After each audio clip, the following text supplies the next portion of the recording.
Hey everybody, it's Jasmine with the She Thing, and today we have a very special guest, Monaya. Hello. Our first question for you is, who is Monaya? That's a really good question. I mean, honestly, now who I am, like when I think about who I am, I guess you would say a modern version of Harriet Tubman. Like, I think that when I think of myself, I think of a person that really has a deep love, a deep sense of pride, and a deep sense of appreciation for my people. And so when I think of who Monaya is, I think it embodies that. I'm a mother, I'm a business owner, I'm a friend, I'm a daughter. I encompass a lot of things, but at the root of it all, I think I'm a pioneer for my people. I love that. Yes, thank you. That was deep.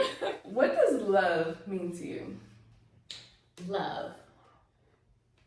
Love to me means loyalty.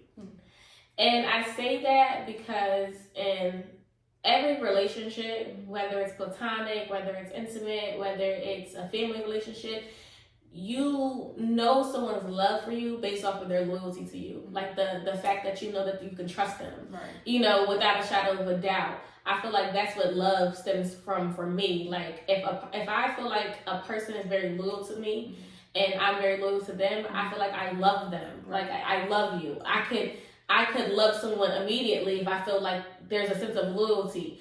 I think that's what love means to me. Just to me. Yeah. Everybody got their own opinion. Absolutely. But this is about you. So right. This is what it means to you. Yeah. And I do feel like the two do go hand in hand. Some people think that one could be without the other, but can they really, I don't think so. Yeah. Like, you know how some people like, I love my job? They're kind of loyal to their job. Yeah. You know what I mean? Like when you love something, you're kind of loyal to it. Like a dog that loves their owner. They're loyal to their owner. Right. And you can see and sense that love in their loyalty. Like those dogs that you see on the videos, they're so sad when like the owner passes away. Yeah. And they just still like, protect the house and protect the grave or whatever the case is, because like that loyalty shows in their love. I don't think it can be I don't think I love a person I'm not loyal to. That's just me. Yeah. So what does loyalty mean to you then? A person that I know is going to protect me in front of me and behind me. When no one's looking and when everybody's looking. Wow. Like that's a person, to me, that's loyal. And that loyalty, it may be tough love. It may be something that may hurt my feelings in the moment. Right. But a person that is loyal to me is going to do it in front of me and behind closed doors. Like a person, and I feel like that's a person that loves me. Yeah. Like, you know what I mean? Like that's a person that loves me, that's going to protect me in front of people and behind when no one's looking. Like that's a loyal person to me. Do you believe you have to have established self-love first in order to have a strong relationship with someone else? Yes, I do. I do think that you have to establish self-love. And the reason why is because I've experienced two polar opposite relationships. And I've only been in 3 real relationships in my life. I'm 30, so you can just imagine. But like, I was with my high school sweetheart from junior year until I was like 25, 26. We was together for like 8 years. And I had a lot of insecurities. A lot of those childhood insecurities that being complacent in a relationship actually ended up being adult insecurities. I had a lot of self-doubt about myself, and it really showed up in our relationship. And towards the end of the relationship, those insecurities led us to, pretty long story short, break up. And we should have probably broken up a long time ago. But we were both comfortable in the situation because we were both dealing with insecurity, so we were never able to really grow. And then because I never healed those insecurities, it left me very open and vulnerable to a relationship that wasn't the best for me. Maybe at the time, because I don't regret anything of my decision, but those insecurities definitely led to me not loving myself enough to choose what I knew was right for me. Like, I decided to take a version of love that fed into me instead of choosing a version of love where I was feeding into myself. And that was hard because that showed up in the entire relationship. Like, when you don't love yourself, and you're relying on someone else loving you, they can control you. they can take that love away. They can snatch it away. They can give it back to you. They can snatch it away. They can give it back to you. They'll love bomb you, and then they'll literally try to, you know what I mean? And that's hard because you don't know that love for yourself. Right. And then in that relationship, you have to try to learn to love yourself like you're forced to. And that's a hard thing to go through. So I definitely feel like self-love is the basis, the very minimum you can give yourself. Before getting into a relationship. Yeah. That's important, and people don't understand that. Some people feel like, oh, I could just learn it as I'm like in this relationship. But then it's like, is that really the way you want to love yourself, or is it the way that you've learned to love yourself based on this person and how they love on you? How they love on you. Yeah. I don't know. What you think? I feel like you kind of have to establish that on your own because, like, say, like for instance, right? Say if you're out and you with your best friend or whatever like that. Of course, y'all have commonalities, right? But then there's certain things that y'all know that y'all mutually like together, so y'all want to do and entertain and engage in those kind of activities, right? Versus when you're by yourself, there are things that you're going to do that you love to do by yourself, and you're not worried about whether or not somebody else likes it. So I feel like that's why when you learn how to love yourself on your own terms and on your own time, then it's like you're really authentically learning who you are and how you want to be loved. Right. I definitely agree because being in a relationship since I was a junior in high school and then immediately getting into a relationship where I was married was like, there was no time for me to identify what I liked. I was always piggybacking off of the interest of my partner. And so when I finally got to date myself and like hang out with my girls and like really go out, like, dang, I like to go out to eat. I forgot that going out to eat is kind of fun. I'm a foodie. Like, I like hood food and I like fancy food. I'm like I like both of them, and so I just realized I'm like, I really like picnics. Like, I like being outside. I really like long nature walks. Like, I love reading. I like listening to music. I like going on long drives. I didn't notice that. You know what I mean? So I'm starting to pick up on that, and so now as I get to date or be courted, I really have an idea of what I want out of my partner.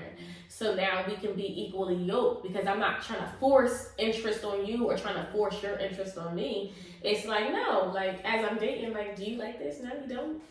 Okay, it's okay. Like, you know what I mean? We can fill each other out. Like, you know what I mean? But we might not be equally yoked. This might be things about me that you can't. Oh, I can't stand being outside. Well, how can a person like me be with someone that don't like being outside? Because I love being outside. Like, that's like a second home. I'll sleep out there. Like, I'll sleep out there. Yeah. But then it's like, so you brought up something really important. So it's like, say if somebody does hate being outside and you love being outside, are y'all settling if y'all compromise for one another? I don't know if it's so much settling because people have their hard no's and their hard yeses, right? For me, that's a hard no. Because you being outside, you're a person that doesn't like what outside brings. And I'm the complete opposite. I love what outside brings. So I would love for that to be a part of my everyday life, because if it was up to me, I would live in a place where it was inside outside. I would live in a place like that. Like, when I build my house, it has to have an outdoor kitchen. I have to have an outdoor life. Like, I like being out there. So just imagine a person that's just like, no, I want to be inside. Well, baby, how they gonna live? This ain't gonna work. Because I'm going to sleep out there. We're gonna get a tent and have a whole community. And now, if they're a person like, you know what, I had negative experiences with being outside, and so maybe if you show me positive experiences, but those are compromises. But if you're just a person like, I don't like being outside, I love stuff like that, it's like, this ain't gonna work. But if you're a person like, no, I just had bad experiences, so if you show or introduce me to something different, well, that goes into courting, because he may still be like, I still like it. Well, then I still don't like you. It's not gonna work. Because baby, me and the outside go together like never when we're together. No, I understand. I'm sticking by it. Growing up, have you ever seen a successful relationship? Absolutely. Okay. Yes, my parents. So I always say I'm very lucky and very fortunate. So I can never judge anybody because I don't know their experiences. Growing up in single households because my parents have been together for like over 25 years. Wow, that's amazing. I've never seen them argue. Ever. So it's like I've witnessed a very powerful, a very God-fearing, a very structured, a very loving, nurturing relationship and family. I'm a product of it. You know what I mean? I am. So I can't. I love love. I think that's the reason why I'm always going to be a hopeless romantic, because I know that it's there. Yeah. Like, yeah, we're a blended family, but you really wouldn't even know that because, like, my dad really stepped in and took care of everything. Like, he's the definition of a man's man. Like, that's a man's man. Like, that's a leader. That's a head of household. When people want to be head of household, no, I've experienced a person that is head of household and always. And so that's really what kind of set the trajectory for my life, at least adulthood, because you know, them 20s, they'll do something to you. You know, them 20s will let you, it's there to explore, but having that real solid foundation, I have something to kind of like build on because I've seen it. Right. That's interesting though that you said that you've never seen them argue. So I have a question. Do you feel like they never argued, or they just never allowed you all to see it? No, I'm sure they argued. Like, as an adult, I know they was arguing. They was probably in that room busting. Oh, I mean, getting busy in that room. But they've never let us see it. Yeah. They never allowed us to be exposed to dysfunction. Right. And if there was dysfunction present, they will remove us from that dysfunction. Like, don't get me wrong. You know, on both sides of the family, there's things that are dysfunctional. Because that's just family, especially a black family. Right? It wouldn't be a black family if it wasn't no dysfunction. Let's be real. But they really shielded us and brought clarity to any dysfunction that we saw. That's important. Yeah. The clarity aspect about it is important because, you know, some people are like, oh, it's kids, they ain't paying attention. Yeah. They don't really know what's going on. No, they'll bring clarity. Explain it. Yeah. They'll bring clarity. Like, you know, there was times when they used to be like my uncle, he would go to jail and he would say, oh, he's in school. But then as we got older, it was kind of, they just brought clarity to it. So it was like, I was never shied away from a person being incarcerated or knowing the truth of what was going on. And I think that's the reason why I have a lot more knowledge when it comes to that type of realm of people, because I was never it was never shied away from. Like, this is the very real reality that our men experience, good, bad, or indifferent. And you have to know about it so that you can you could choose the route that you want to take. Everybody's going to choose their route, but you can't try to sweep it under the rug. That's our problem. They try to sweep it under the rug. No. That's like, pick that rug up and shake it out. Right. And that's not, like, for me, I'm one of those kind of people where it's like, I don't need to experience it for myself to be able to know that I don't want that. Right.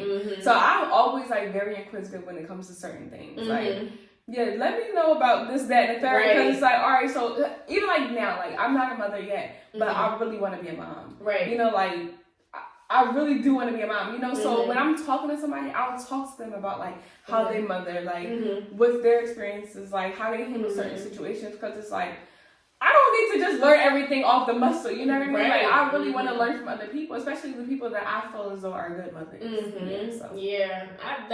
I think that's the best advice to take, like, the real experience, you know what I mean? People's real life experiences. I remember...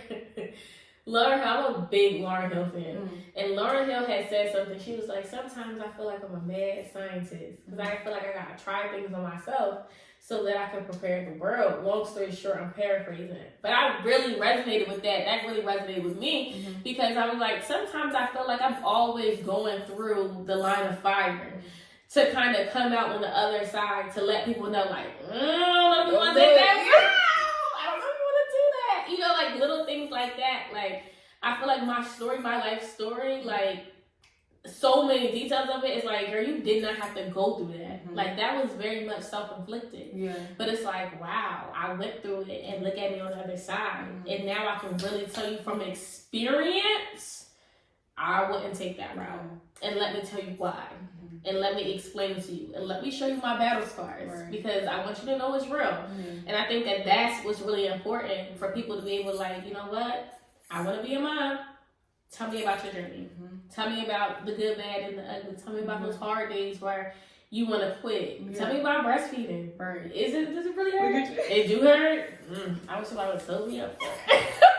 But that's the thing too, even about, like, since we talk about motherhood is that so many people just do it. Some people just do. You know, so as a person or as a woman, you thinking like, oh, okay, so everything's just gonna flow beautifully until you're in the path and you're like, now y'all wasn't real honest about what's gonna be going on right now. You know what I mean? Because nobody really talks about it. So I feel it's really important for people to really talk about it and have those authentic conversations about it. Those real conversations. It's not all. It's break not the fourth wall. Talk. Have those conversations. Like, don't be so. Like, oh, this is what it... No, have the real ones. Talk about that 4th trimester. Be real with mothers. Because we need to know. Like, I really wish I would have known. And don't get me wrong, I think I was more...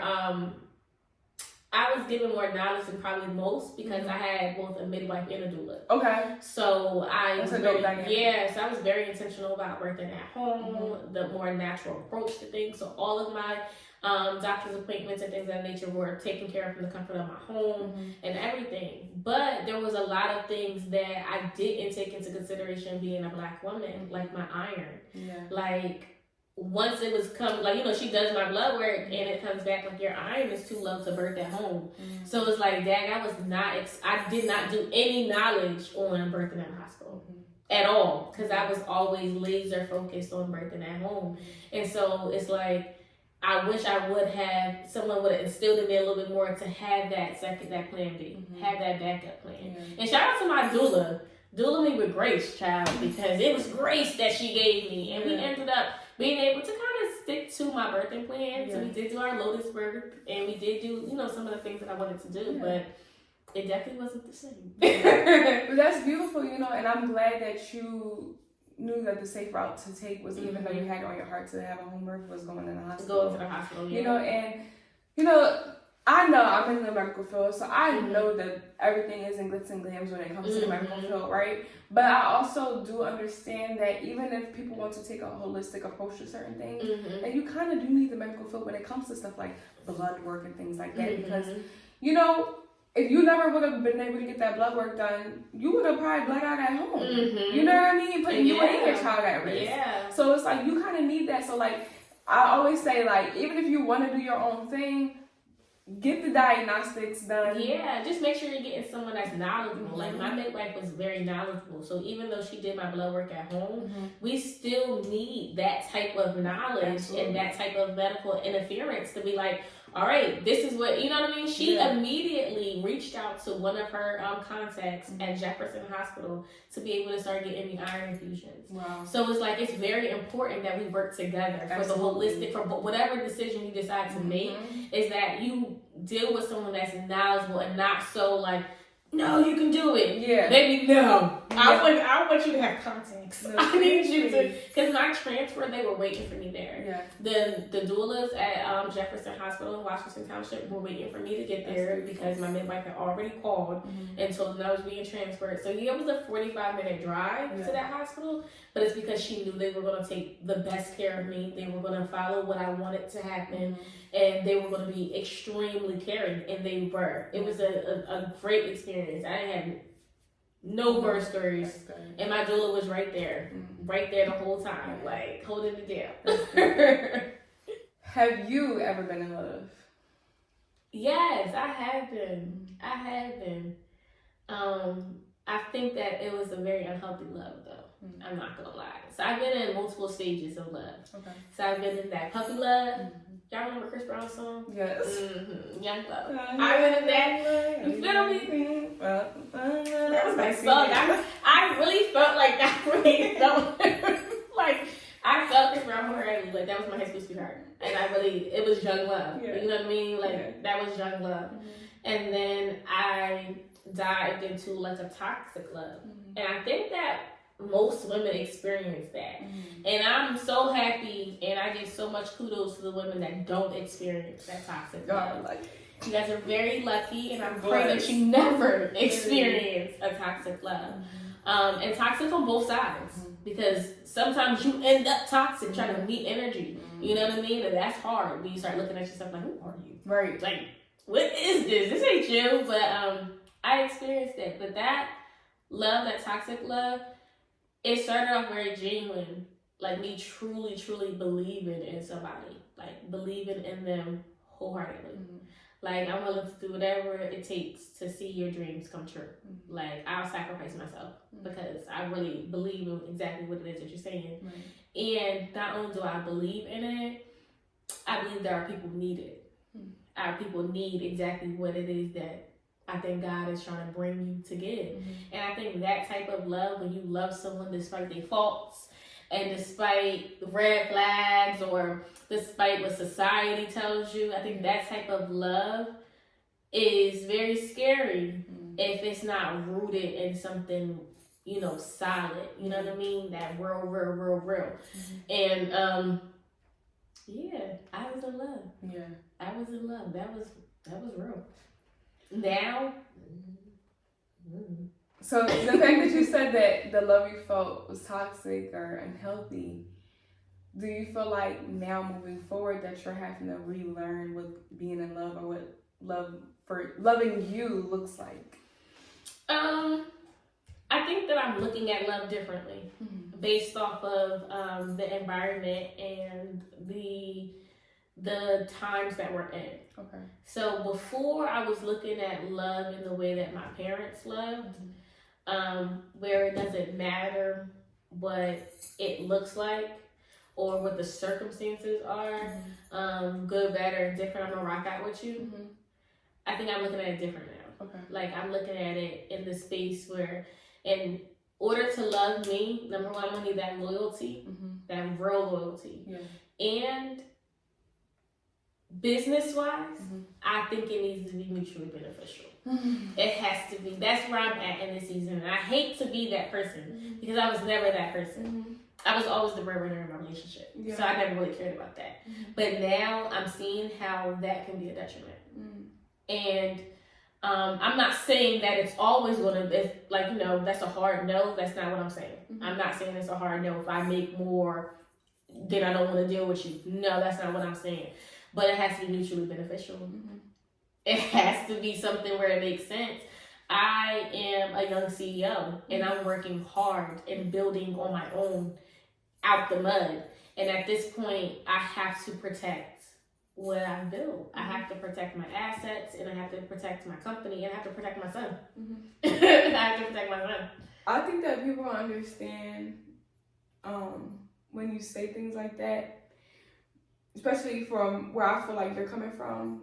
It's not necessarily the financial aspect, but you need somebody to mentally be on the same vibration as you. Because, you know, if you're dealing with somebody that, you know, may not be making as much as you, and they're okay and they're complacent within that level, they're never going to understand why you do the things that you do. Versus somebody that may not be making as much as you, but it's on their grind and you know they're on the way up and they're willing to put in whatever.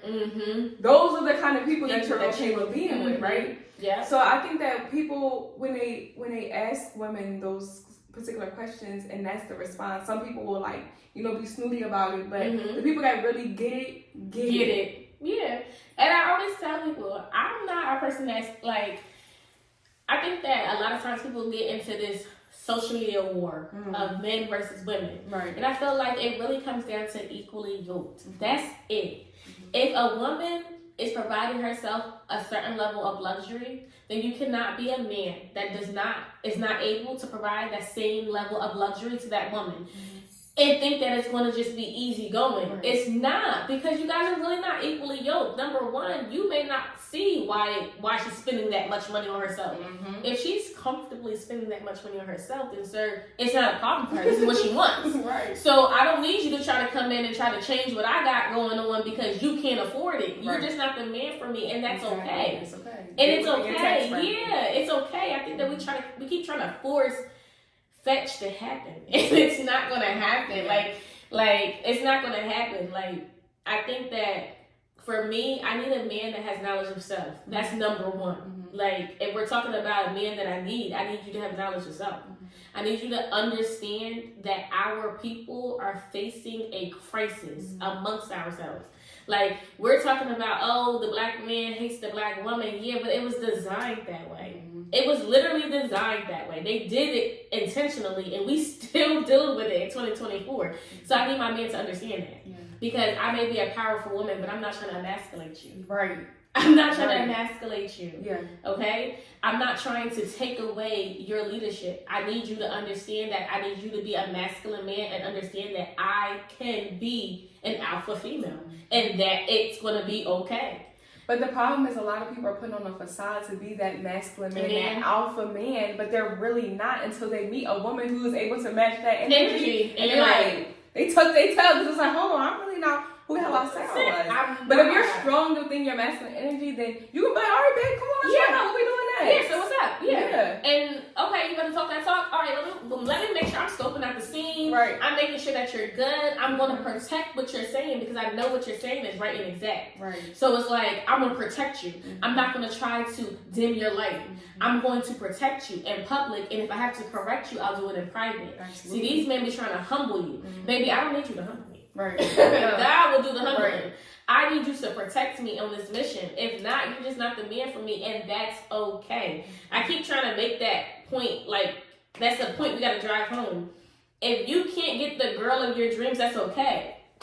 It's okay. Like, she may be for your dreams for a reason. Like, it's okay. We're not gonna be able to get everybody that we want. My ideal guy is gonna be like 6'3", dark skin, maybe have locks. I don't know. You know, that's what I want. Yeah. But if I don't get him, that's okay. That's just a dream guy. Because if the man that God got for me is somebody different, and he's going to protect, he's going to provide, he's going to sustain, he's going to make sure that he pours back into me. I'm not constantly pouring into him, or that I'm empty, or if I'm overworking myself, he's going to just allow me to overwork myself. He's not going to aid me in certain ways. Yeah. Then I'll take him. Right. Because I'm going to be happy. At the end of the day, I'm going to be happy. That's what's important. And he's going to be loyal. That's the main thing. Yeah. Because a person that is loyal to you is going to do what is needed to provide and sustain. Right. A person that is not loyal to you is not going to do that. They're going to look out for themselves. Yeah. I need you to be loyal to what we're building. Because if you're going to be loyal to, you might have to work extra shifts. I have to do that as a man. You know what I mean? I might have to pick up some of the burden. I might have to do some of these things. I might have to take a back seat. I might have to put my foot down. I might have to hurt your feelings in the name of truth. Right. That's a man's man when you gotta tell your wife no, and it's because you have to do it. Yeah. I need a man to do that. I'm okay with that. Yeah. Trust me, I sit down. You know, okay. We're fine. I might have an attitude at the moment, but if I trust that the man that I chose is going to lead the way that the Most High wants him to lead, then if he tells me no, I know it's not because he's hating on me. Right. It's because he's protecting me, and it's something that I don't see. I'm okay with a man telling me no. Don't say it too much no. But I'm okay if you say no. But I think that's why it's important to have a dynamic between a man and a woman, because women think a different way than men for a reason. You know what I mean? So that where one lacks, the other one can pick up. Exactly. And people have to understand that, like, yes, you can get it on your own. You can go hard and go off, you know, when it comes to your own thing. But if you think about some of the most successful people in the world, they have a woman that's backing them and holding them down. Holding them down. Yeah. And it's like, it's always crazy to me because it's like, we always talk about the Malcolm X's or Martin Luther Kings. And then now, finally, we're starting to realize it's really the women that were standing beside them that was really holding down the real him, because those powerful men behind closed doors, they become weak. You gotta realize that the world is throwing bullets at them, literally and figuratively. The world is, they don't know who they can trust. Right. You know what I mean? Judas and the Black Messiah. Yeah. Our men don't know who they can trust where they're on these levels of speaking truth to power. Right. They'll infiltrate movement. So when they behind those closed doors, they're very vulnerable with these women, and these women have to be strong and allow that space for them to be vulnerable. They gotta stand in the gap. They gotta cover their faults. They gotta speak with integrity. They have to hold themselves up to a certain standard, even when they don't want to, because of the fact that they're dealing with a strong man. So they gotta be equally as strong because they don't get to break. They don't have that opportunity to break. And nobody wins when a family feuds. So being able to just have that dynamic and be able to talk through it, communication is so big. I'm learning that. communication is so big. Like, I don't care if it's, you need to communicate that you want to walk a certain way. Communicate, because nobody is a mind reader. Right. And that's why sometimes people be like, oh, well, they should know, so he should know how to treat me better. But we never dealt with a woman like you at your capacity.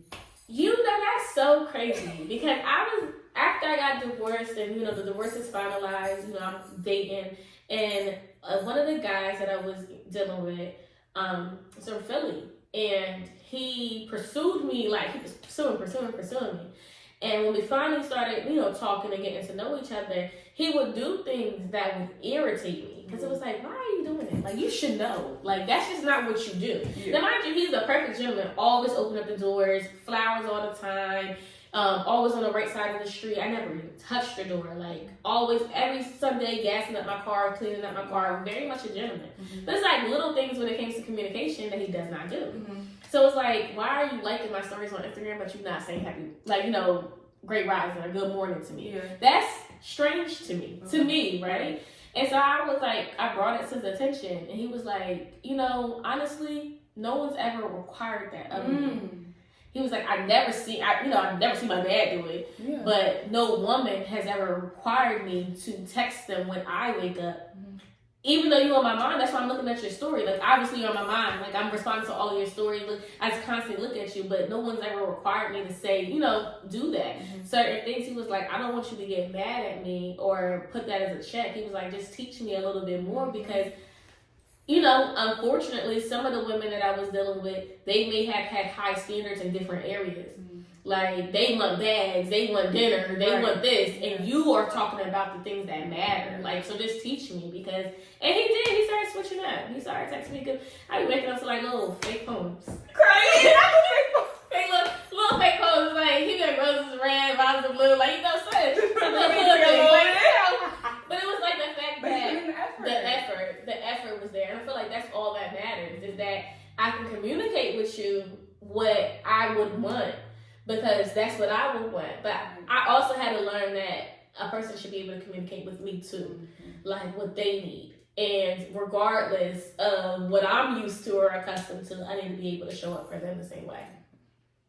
Because that's important too, in terms of, some people don't like taking constructive criticism. Some people feel like, oh yeah, you gotta do this, that, and the third for me, but then it's like, when it comes back to you, it's like, no. What you mean I gotta do this, that, and the third? Like, that's not what I do. But it's like, okay, well, you can't require something of somebody on your terms and not being able to reciprocate on their terms. Right, and that's what I've learned, and that's what I'm loving about myself right now, is that I'm able to take that constructive criticism. I'm able to receive it if it's given in a way that's easily digestible. Right. Like, I'm not a person, don't talk at me. You can talk to me. You can talk to me. Like, don't say things in a way that is degrading or you're trying to belittle me. Like, just talk to me. And I'm working on making sure that my tone and my actions and my intentions mirror that. Like, I don't ever want anyone to think that I'm trying to make them feel small, because I know that feeling of someone making me feel small. So, like, in a relationship, in any relationship, platonic, intimate, I want to be able to communicate with you wholly, and we leave that conversation with solution and resolution. Like, it's not, I don't want to leave it where it's like, oh, we beefing. Because who wants to beef with people? So much energy. Too much energy beefing with somebody back and forth. Gotta watch, make sure they ain't lurking somewhere. Right.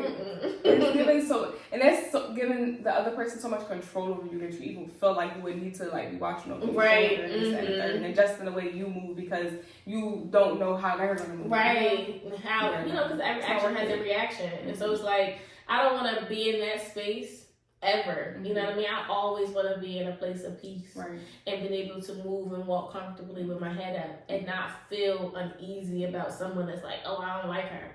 I've learned that people are going to hate me. Listen. Like, I don't care. Now, that's the thing. You beefing with me by yourself. I promise.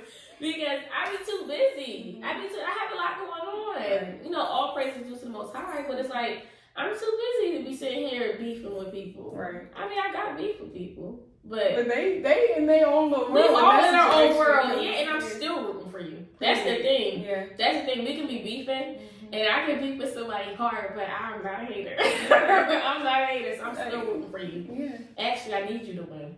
I want you to so win. You can leave me alone and forget about me. Because once you got more stuff on your plate, I promise you won't be bored no more.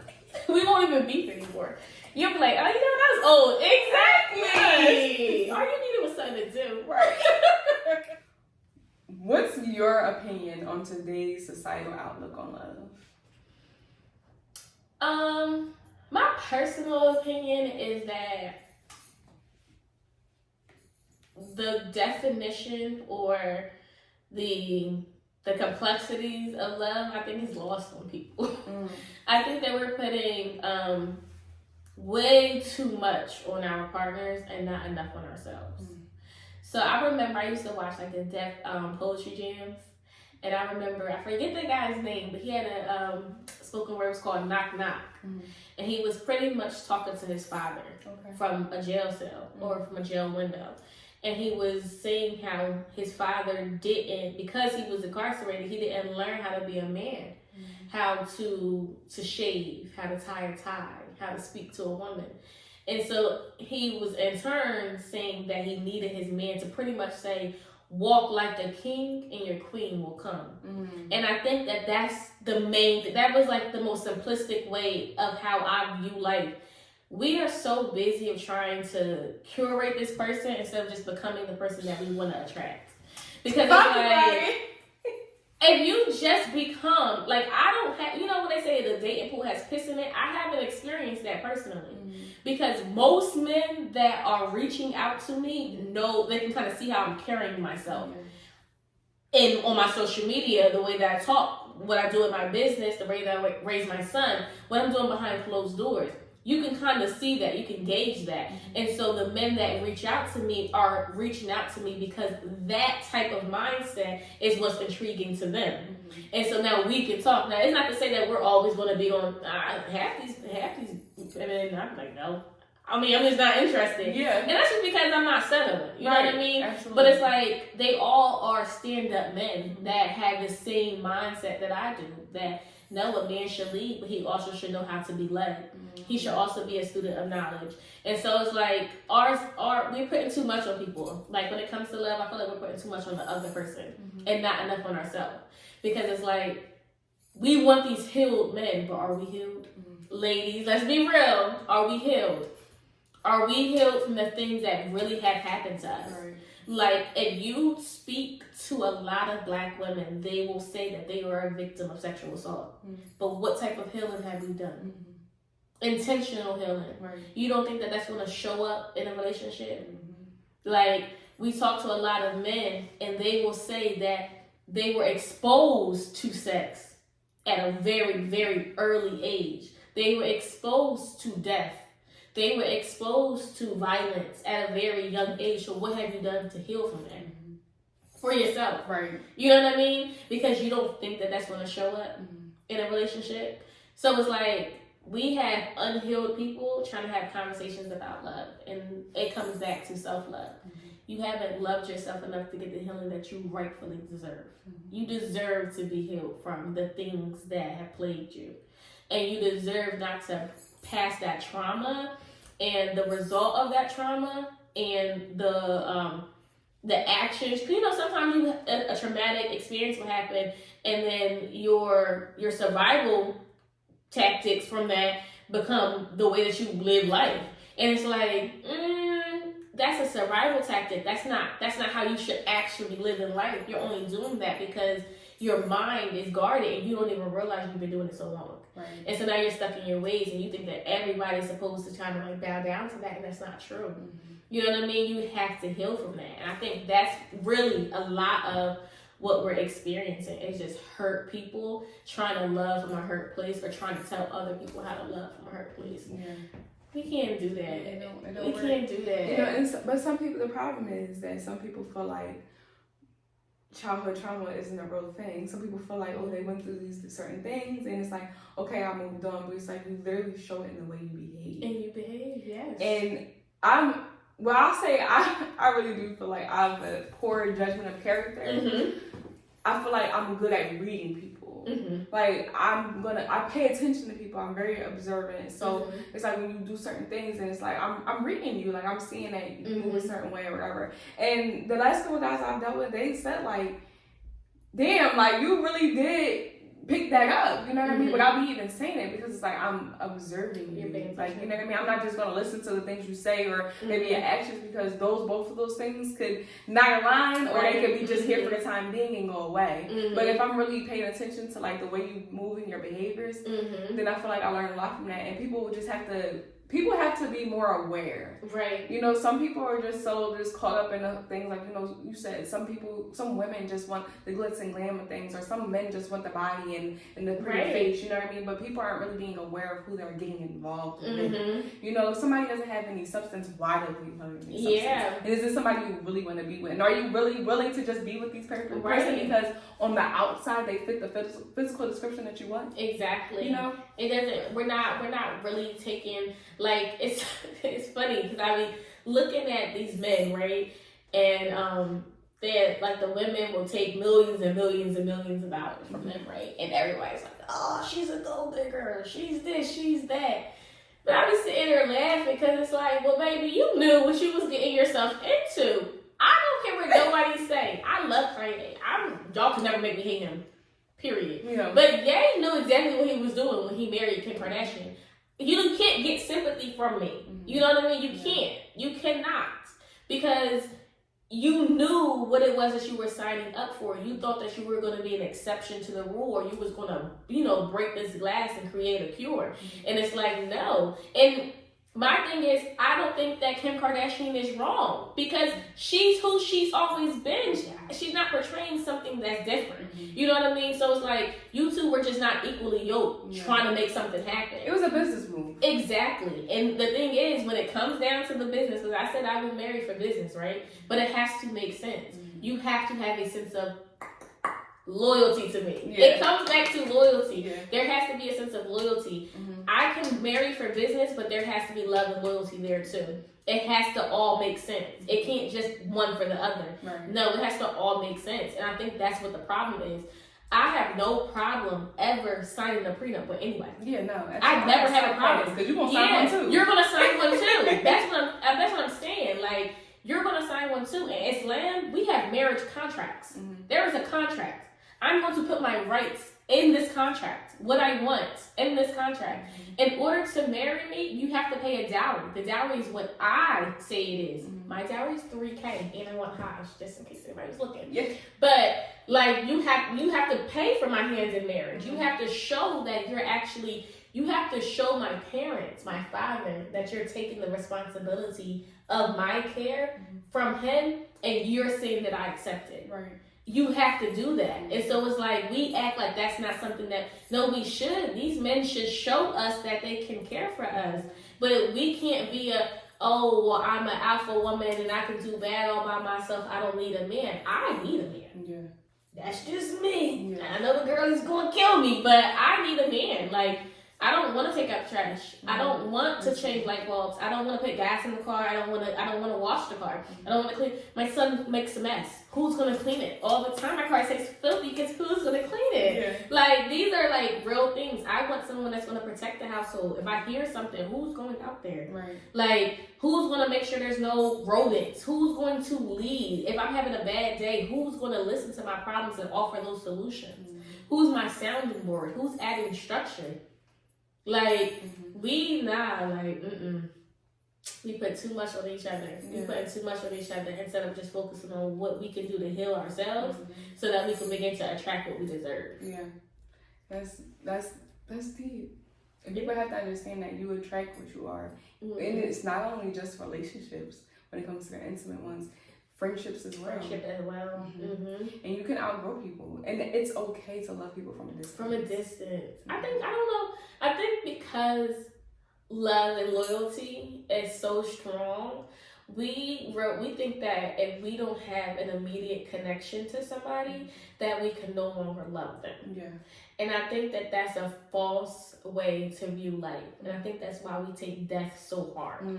Because we start to begin that if we don't have this immediate connection, that love is lost. And it's like, no, we got to just realize that, number one, the one thing that is promised to us is death.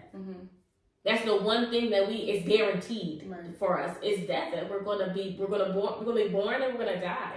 And so once we get to that acknowledgement that people are temporary.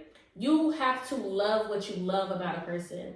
And it's like, I still love my uncle. He's passed away. It's been years at this point. But I still love what I love about him. That love didn't die because he's no longer there. And so it's like, if I fall out with my friend, I still love you. You know what I mean? Like, I still love you. Like, because that love didn't die. You know what I mean? Now, if you were unloyal, then I think that you can fall out of love. I think that's a thing for me. Because it's like, I can fall out of love with you. Like, but that's based off of disloyalty. Because the person that was always loyal to me, I'm going to always love you.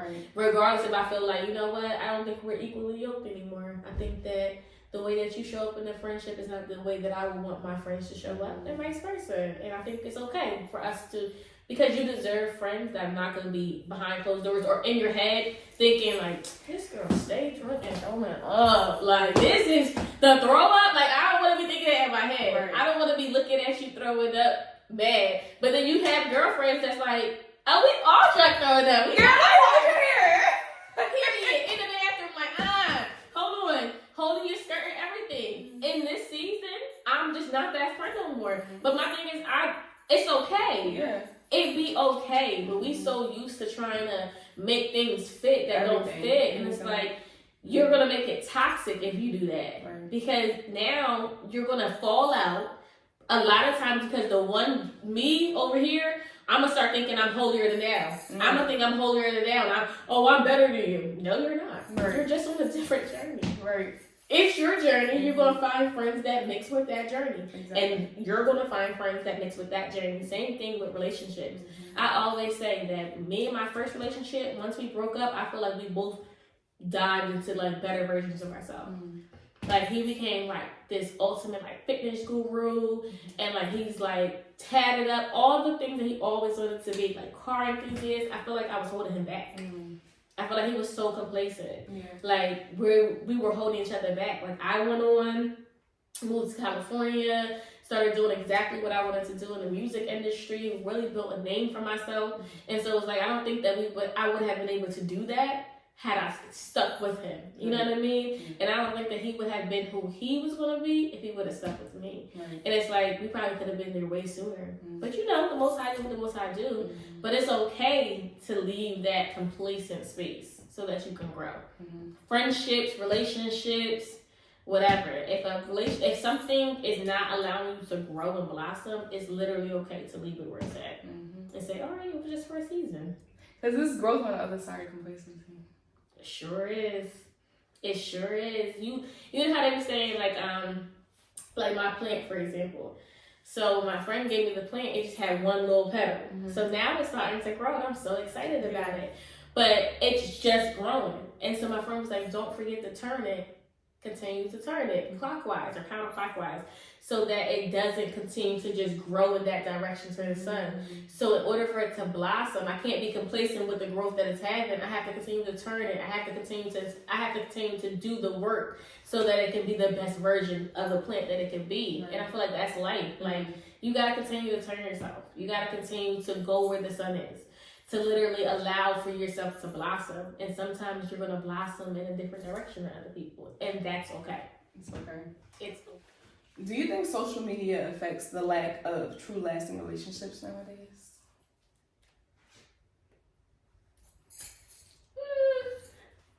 I would say yes and no. Because I think people that are secure in themselves won't take social media so seriously. Like, you can chew the meat and spit out the fat. Like, you don't take it so seriously when you kind of know what you know, right? Like, a person that may have a lot of insecurities, social media or validation from social media, it will affect them and in turn affect the relationship. I feel like two people that realize that social media is just what it is. It's either like, I was telling someone I was talking to, he says, why you always post like on your story, you post anything, but on your timeline, you're very strategic about what you post.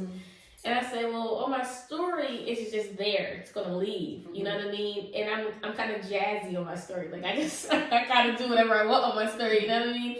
Like you'll get more of my personality. But I said on my timeline, it's more strategic because social media really for me is a joke. Yeah. It's just a business. Like it's either me being funny or it's business. Right. I don't need the amount of likes doesn't change the content that I'm going to put out. You know what I mean? Like. If I felt like it was quality content, then it's content that I'm going to put out. If it doesn't get a lot of engagement, then it doesn't get a lot of engagement. But what I've learned is that your tribe is going to find you one way or another. So I'd rather have a solid tribe than try to be accepted by the masses on social media. And once you have a tribe, a solid tribe, and your partner is within you in that tribe, I don't think that social media is going to have any real, like, you do this on social media because baby, you know me. I'm gonna be acting like I'm single. I might act like I'm single, but it's because I'm relating to a certain audience. You know what I mean? Like there's a lot of single females, so yeah, I might have a joke or two for single females. Something I mean might be funny. It may be funny. It was a joke. It was a joke. Like if I see the ones like, my man called me at 3:00 in the morning. Where you at? I'm in the studio. Baby, that's funny. Like it's so funny because y'all really be saying y'all in the studio. Like it's funny. It's just a joke. Like my man in this season will know that's just a joke. But previously, my man would have took that so seriously. It would have been an argument. Right. Yeah. And it's like now my man knows like I'm just joking. Yeah. Like don't take everything hard. It's not that deep. Yeah, it's not that deep. Now if I'm being direct, you know what I mean? That's like, different. You know it correlates to something we just went through. It's like that's different. You know what I mean? Like I would never shade you. Or sub you, you know, I would never put you in that. But if you know I'm just joking, I'm just joking. You know what I mean? That's the different. But I'm never, like, I'm not a person that takes business to social media. I think that's another reason why a lot of relationships, like your business, your intimate business should never have a place on social media for anyone to have a comment on. Right. And once that happens, I feel like that it doesn't give me that relationship is founded on anything worthwhile. Right. Because you needed validation from social media to make a very, important decision in your relationship. That's crazy. I don't need that. Yeah. You know what I mean? Yeah. I'm gonna go to my mama. I'm gonna go to my sister, you know what I mean? I'm gonna go to my auntie, or I'm gonna go to therapy, or I'm gonna take the steps for counseling. Right. I'm not going to social media for them to tell me my man's a narcissist, and now I'm sitting here thinking he's a narcissist, and that's not what it was. It's like, no, y'all be throwing it around. I dealt with it. I dealt with one, and so it's like when I be listening to other people's story, I'm like, no. That might be a little something different. That might be something different. It's giving bipolar. It's giving something else. Like don't throw clinical terms at it. Go get the help. Right. You know what I mean? Get the help. Yeah. Allow for the people that have the tools and the research, the resources, and the intellectual back end to make those terms. Right. But what he got, I don't know. Yeah. I don't know. That don't give that. It gives something, but it's not that.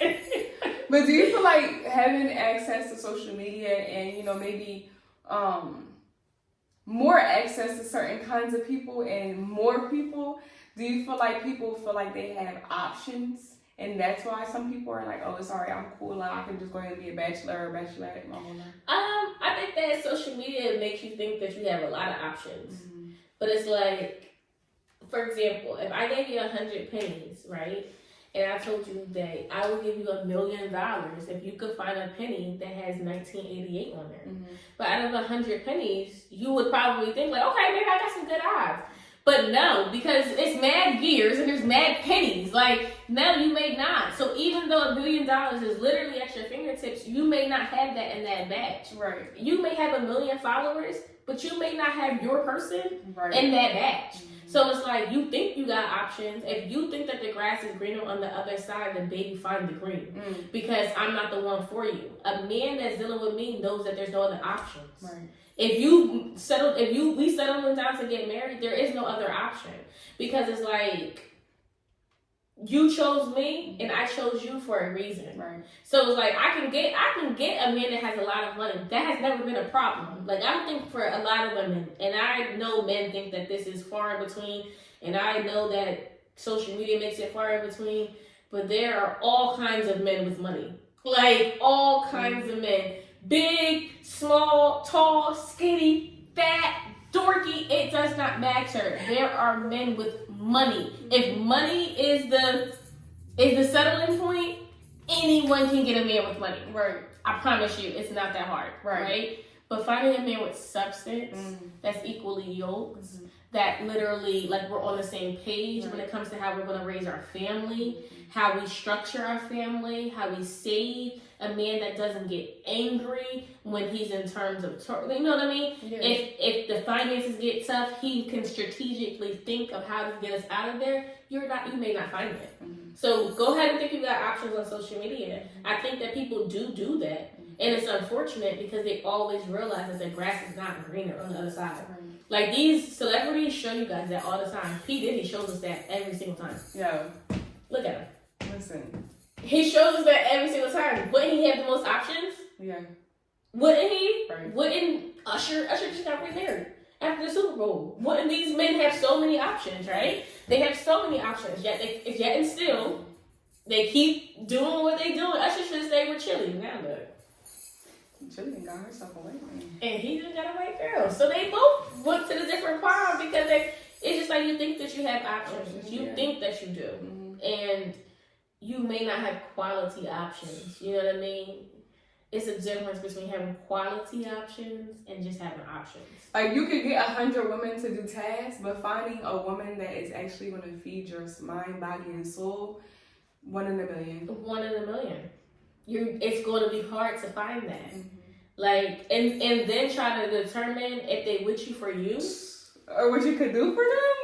It's like like, listen. You start doing the, okay, because how do you know? You don't know. So it's like, me personally, I wouldn't take that risk. Yeah. You know, I wouldn't take that risk. I tell people all the time, I have no problem dating the men that pick up the trash.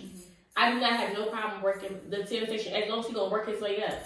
He get how we gonna negotiate them trips, okay? You need at least 2 weeks off, okay? We need at least 2 and a couple sick days. Yeah, you need some time to travel. Yeah. Because eventually we're gonna get to a space with proper planning where you won't have to do that anymore. Right. Like, I think that people forget that stability with a job, especially a man having that stability with a job, is way different. Because especially me, being an entrepreneur is so wild. It go up and down. I've been a full-time entrepreneur for 7 years. There's times where I'm making, thank you. It's been a tough road. But it's been times where I was making $100,000 a week to $100 a week. Yeah. So it's like, it changes so drastically. And then the bigger the risk, the bigger the reward, or the bigger the risk, the bigger the loss. And a lot of times you take really big. I took a really big risk and bought a building, and it ended up being an L. And that's hard, but it taught me a lot, and I bounced back from it. And so it's like being with someone that I have to be with someone that understands that. Like, yo, no, because had this worked out, this could have been this, and so this is what I learned from it. So it's not that the plan, you know, it's not that the plan wasn't a good plan. It's more about the execution. Right. So it's like, all right, you know, we go back to the drawing board. Next time I won't invest $30,000 of my own money. Now I'm going to be using other people's money. Right. That's how people do it. You know what I mean? You learn from it. So it's like, won't be putting $30,000 cash into nothing else again. But I learned from it though. And people have to understand too, like, people are snooty about certain jobs and what people have, but the gender is just as important as the CEO, because if your chairs don't get picked up, nobody's going to be able to be moving. Everything has a role. Yeah. You know what I mean? Everything has a role. That's what it comes down to. Like, I'm not saying, when I say, oh, I don't have a problem marrying the sanitation man, it's not to say that my goal is to seek out the sanitation man. Right. My thing is, if my soulmate happens to be the sanitation man, I'm not looking up at him because he's the sanitation man. Right. You get what I'm saying? I think that's the problem when people hear certain statements, is that, oh, you want the sanitation man. They take your own with it, like, I'm not John Camden at the sanitation office looking for the men. I wasn't doing that. Whenever I happen to be out and I have a vibe with somebody, and when I ask him what he does and he says he's a sanitation man, I'm not going to be like, oh, I don't want to deal with you. Right. That's what I'm saying. You know what I mean? Like, you can't work at McDonald's. For me. Right? For me. For me, you can't work fast food. Right. But I'm not about to be picky because I know that there is 100 other ways you could be making money, and 9 times out of 10 it wouldn't be legal. Mm-hmm. So it's like, I respect the man that hustle. Right. I'm going to respect that man that hustle. And who knows, he could have that, but we working on something else behind the scenes. Something behind the scenes. Mm-hmm. Like, he could be taking that money to invest in something else. He could be taking that money to invest in me. Right. You get what I'm saying? That's not far-fetched. Like, you know what? Let me keep home solid so that you can pour back into your business. That's what I want. I want a man that's going to take care of home as he should so that I can pour into my business. My mom did not work. Okay? She did not work. My dad held it down, the entire household.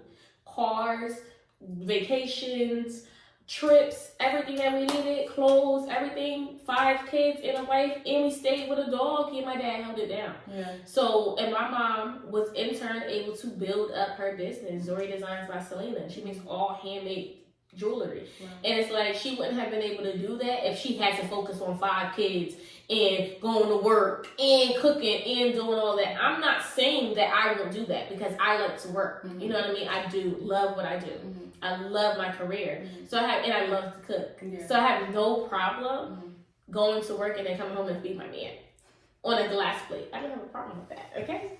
At all. That's what he deserves. Right. As my man, right? But I would love if I wasn't relied on to pay these bills. Right. You get what I'm saying? Yeah. Like, you looking for my half of the rent. Right. Don't look for it. Don't look for it. But that's the difference, too, between a rich man and a generous man. Because you can have a rich man, but is he generous? Is he generous? Sometimes they be trying to give you like a little stipend. What's the stipend for? What are you trying to, what's that? What am I supposed to do? Pay for my hair now? I'm just a girl. Why would you give me this?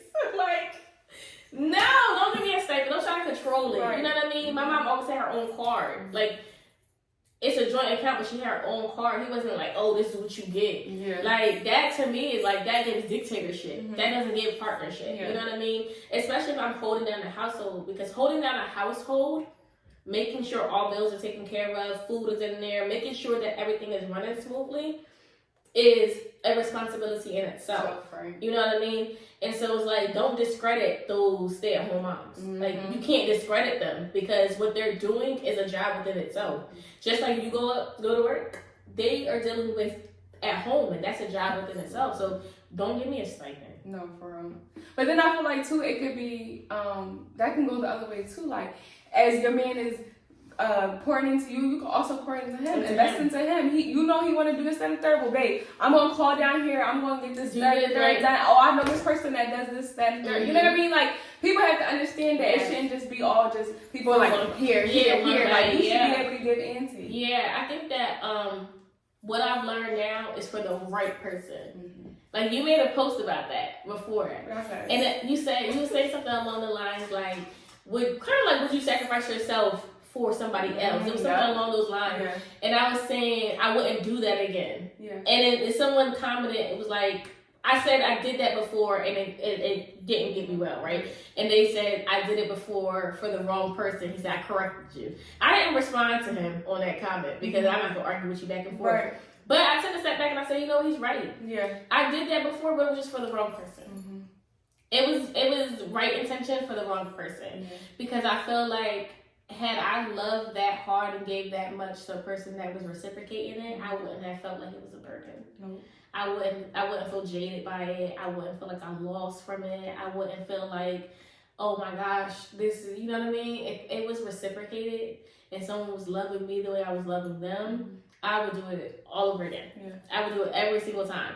But not having that reciprocation is like, it makes me, you gotta love me more than I love you at this point. And I don't want to be like that, but that's how I feel. Like, you gotta, up front, like coming into it, I know that the person that's gonna court me has to give me more up front because I give a lot. Yeah. Like, once we in there, oh, I'm taking you on trips. I'm taking you on dates. I'm changing your wardrobe because I'm picky. So I'm buying you clothes, the sneakers that match. Yeah, I'm dead serious. We're going places. Yeah. Like, we're going to take an hour drive to Newark for Afro Taco. I just want the food truck. Like, I'm gonna pay for it. It's okay.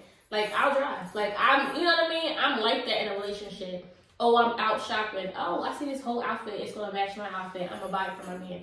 Oh, I like these sneakers. I know he wants these sneakers. I'm going to grab it. I'm that type of person. But if I'm not getting that back, then it's like, I don't want to do that. So I have to know that you're willing to spoil me. Like, the people that are courting me now, and it's very much platonic, too. They're just, like, trying to, you know, earn that opportunity to be serious with me. They go out of their way. You know what I mean? They try to make life easier. Like, they try to aid because I can do it myself. So I might not ask. So they do things without me asking. Right. Like, you know what I mean? Like, I'm just sitting here like, oh yeah, I'm on my way to get the tires, having car problems. I know I gotta catch it. And it's like, I didn't ask. You know what I mean? It's something I was already doing. But because you're trying to court me and you want to be in my life, this is my responsibility. This would be my responsibility. So let me give you a taste of what you can expect if I was your man. You know what I mean? He's just a little old. But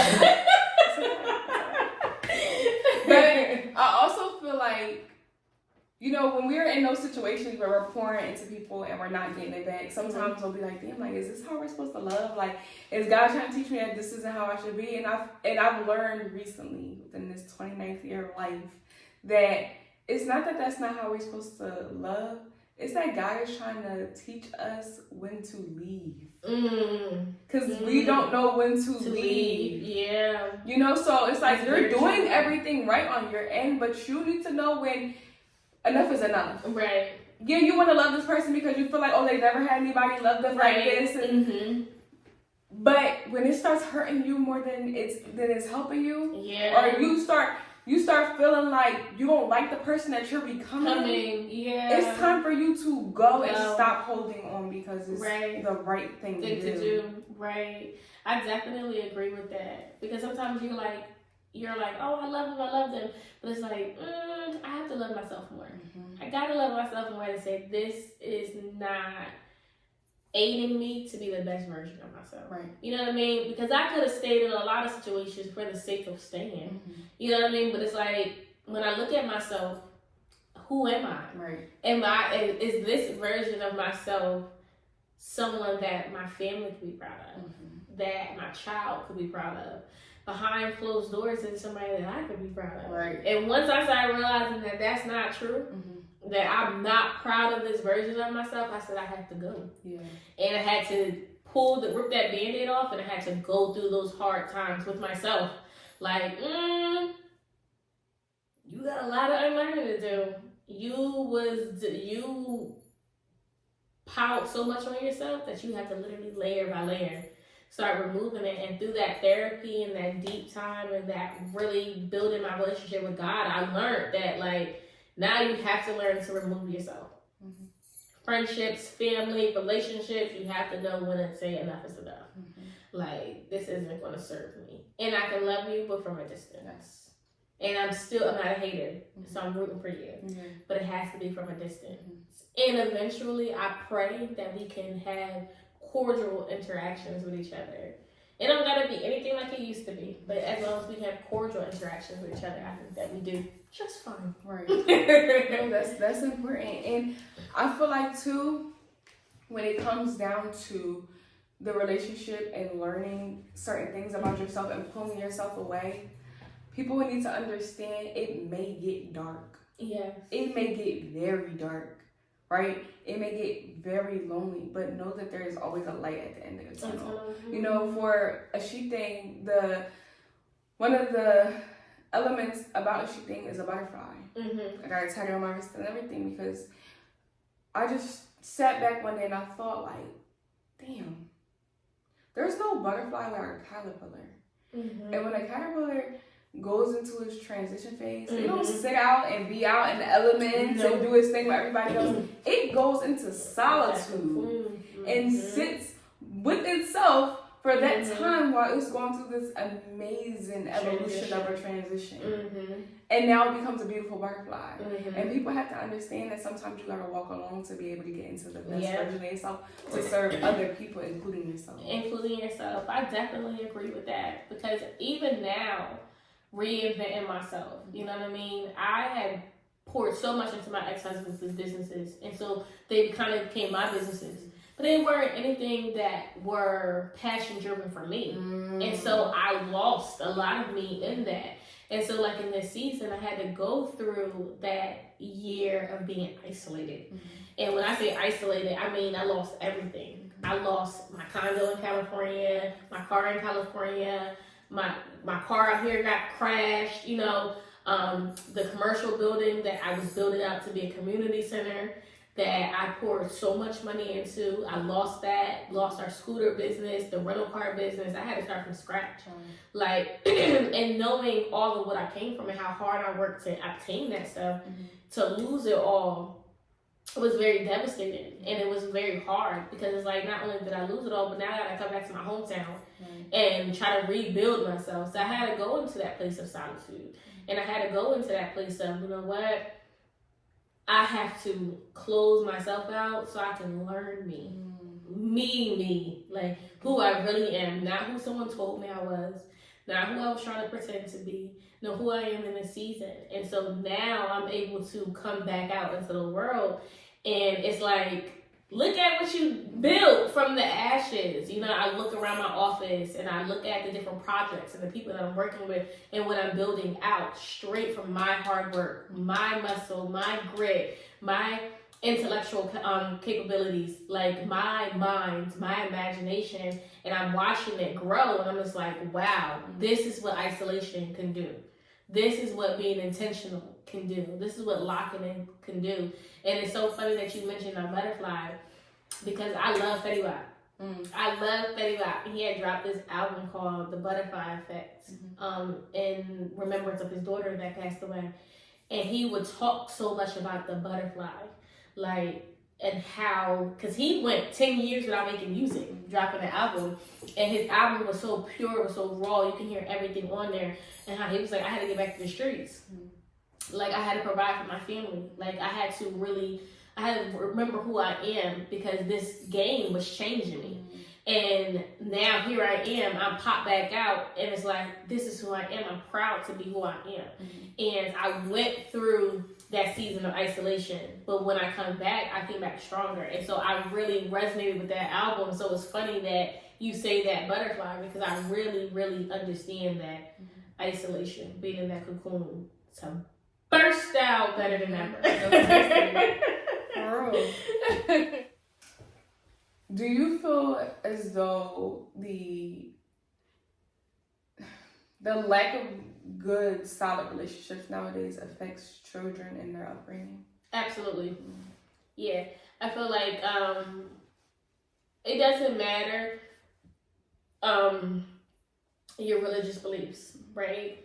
Because I know that sometimes people put a lot into their religion, right? Let's take religion aside. Children need two-parent households. They need the structure of both mother and father. Both children need it. A girl needs to see her father actively and properly loving her mother. And a mother needs to show her daughter how to be loved, how to serve, how to be gentle, how to be understanding, that those things that innately make you feminine, right? A father needs to show his son how to lead, show his daughter how to be led, how a good leader looks. There is certain just structure that has to be happening in order to create children that will go out and do the same thing. You can't expect a child that's the product of a broken home to provide something different. If they do, they're an exception to the rule. You get what I'm saying? And that's the problem.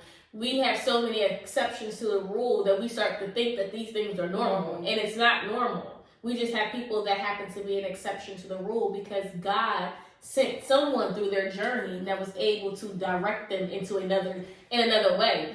That's a mercy from the Most High, but honestly, it should be coming from home. And I know that for a fact. I don't care. Me and my son's, father's not together, and that lack, I see it so evident. It's so very evident, and it's like, dang. I'm gonna fill in the gaps as best as I can. My tribe fills in the, thank God for my tribe. You know what I mean? They fill in the gaps as best as they can, but I know that certain things that my son, you know, behavior-wise, had me and his dad stay together and had a healthy relationship, he wouldn't have that. He wouldn't show those, you know, because I coddle him a little bit more. And I treat him more like little bro. You know what I mean? Because it's like, he's my son, yes. And I'm his mother, yes, but I'm learning how to be a mom. Right. Like, I'm learning how to be a mom. I'm learning how to actively, like, I can teach him as best as I know. That's all I can do. Right. As best as I know. And as I continue, and that's why I continue to try to teach myself. Because as I continue to teach myself, I can teach him more. Right. So my son is very smart. And people say, oh, it's because of you. You don't baby talk with him. Why don't baby talk with him? Because I didn't have that space to be gentle. I didn't really have that space to be gentle.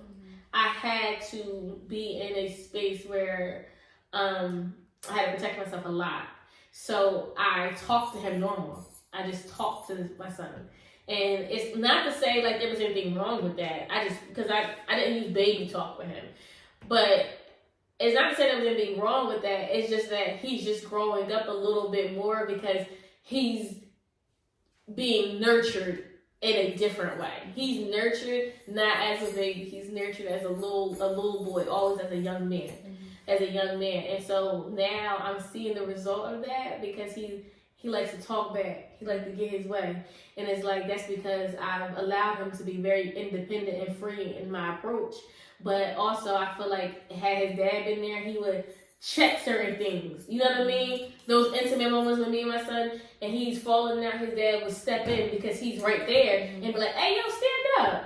What's wrong with you? Don't be doing that with your mother. Like, you know what I mean? Certain things like that. I feel like that really aids in households. But in the same breath, we can't stay. I understand because we can't stay in relationships just for the sake of family. You know what I mean? Because a negative, dysfunctional family will do just as much hurt, if not more, than a single family. So it's like, it's hard. It goes back to, again, that self-healing, that individual healing, because, yeah, our children are suffering. Our children specifically are suffering from the division of two-parent households. And that division of two-parent household dates so way back to slavery, simply slavery, because this is not how it operates in any other culture aside from Black culture, where two-parent households are foreign. And no other culture is that true. But when they brought us here in slavery, they emasculated the Black man and divided the family and made the Black woman very reliant on them for basic needs for their children. So it's like, yeah, they systematically do that. Why can't I get Section 8 and have my man in the house? We need help. But you want me to put him on child support in order to get assistance from you? But I know that if he falls short and can't pay that child support, you're going to arrest him. And now he's going to have a record. Or you're going to take his license away. Or, you know what I mean? Or you're going to garnish his wages. So it's like, it's so many different things that play into the systematic breakdown of our families. And it sucks, but it's the reality that we live in. It's really the reality. When you talked about your son, you know, it's like a double-edged sword because my nephew is very vocal. And I feel like children should be vocal. I remember growing up and just feeling like I didn't have a voice. Like what I said and what I did didn't matter. You know, so you want your child to be able to vocalize certain things to you, but then it's like, now you have to also teach them respect. You can speak up. You can speak on what you don't like. You can speak on what you like. You can speak on what you do and do not want to do. But you also have to do it in a respectable manner. You know, and I feel like when people do take that voice away from children, it opens them up to pedophilia. It opens them up to be vulnerable around wrong people, to listen to the wrong people, you know, to take direction from negative individuals. You know, so people really, as a parent, it's always a gamble and a struggle to create that perfect, you know, that perfect structure for a child when it comes to the different things that you teach a child. Yeah, and it's like every child is different. So it's like you could have a perfect structure or think you have a perfect structure for the first one, and that second one doesn't adhere to anything, those structural, you know, boundaries that you put into place. And so it's like, yes, I definitely think that there are certain things that you just teach a child, right? And I was raised off of that, do what I say because I said so. Right. You know what I mean? I was raised off of that. And I think that as my parents began, that's what one thing about my parents.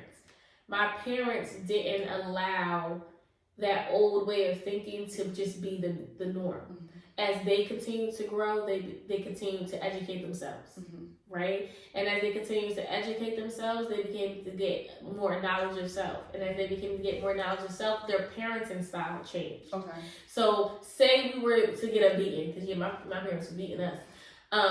There was never a beating without a conversation. Okay. So it's like, if you got a beating, we're going to discuss why it happened. Right.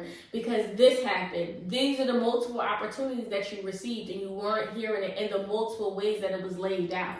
So now here is the last option. And now the next option is going to be this. So now you make that active decision of what you're going to do. Right. Now that you've seen the multiple consequences of your action and what could be the later consequence. And then we would take that later consequence, and then it would happen when you were sitting there with the, dang, it really happened. But they told you. Right. You know what I mean? Like, I laid it out for you. I told you. After this beating, the next thing is this. And you are not listening, so then this is what the consequences of your action. You're on punishment for the entire summer. Maybe you're on punishment for the entire summer. Friends is literally screaming out the window. On punishment, took the TV out the room. No, you can't read your books. I'm a reader, so I read. No, you can't. You can't take a nap. No, you're going to learn to literally understand. And it was like, I learned from that. Because it's like, it wasn't as if it just happened. No, there was multiple things that led up to it. And had I listened from the first one, then I wouldn't be receiving this. And so that's what I learned moving forward. Like, if I stop it here, it won't get there. And, every kid is different. It's 5 kids, so they had to discipline differently. And I think that that's what it, when it comes down to parenting, having 2 different, the mom and the dad. Because my dad mainly disciplined the boys. Whereas my mom disciplined the girls.